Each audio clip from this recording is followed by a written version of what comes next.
All of you అందరూ బాగున్నారా?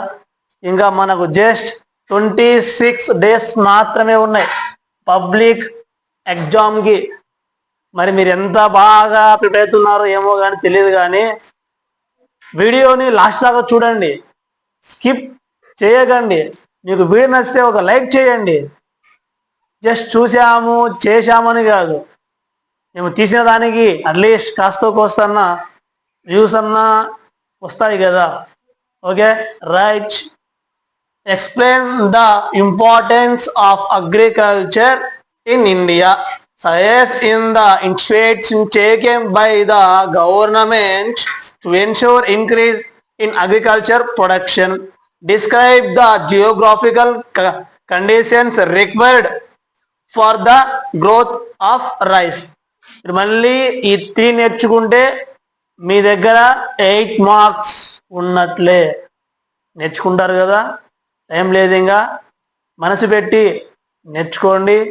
ఈ కొద్ది రోజులు మీకోసం జీవితం బాగుండాలి, కష్టపడాలి, బాగా నేర్చుకోవాలి అని అంటే మాత్రం కష్టపడాలి. మనకు ఈ చాప్టర్ నుంచి 8 మార్క్స్ 100% వస్తుంది. ఇప్పుడు జస్ట్ ఓన్లీ 8 మార్క్స్ మాత్రమే డైలీ మనం నేర్చుకుందాము. 8 5 జా 40. మనము 5 క్వశ్చన్స్ రాయాల్సిన అవసరం లేదు. ఎందుకు అని డౌట్ రావచ్చు. నువ్వు రాయాల్సిన క్వశ్చన్లు జస్ట్ 3 మాత్రమే. ఒకటి గ్రాఫ్ ఇస్తారు, ఇంకొకటి వచ్చేసి మ్యాప్ పాయింటింగ్. ఈ 2 క్వశ్చన్స్ చేస్తే మనం రాయాల్సిన క్వశ్చన్స్ 3 క్వశ్చన్సే. ఇంకా చాలా ఈజీగా నేర్చుకోవచ్చు. కానీ ఇందులో ఒక క్వశ్చన్ మాత్రం వెరీ వెరీ వెరీ ఇంపార్టెంట్.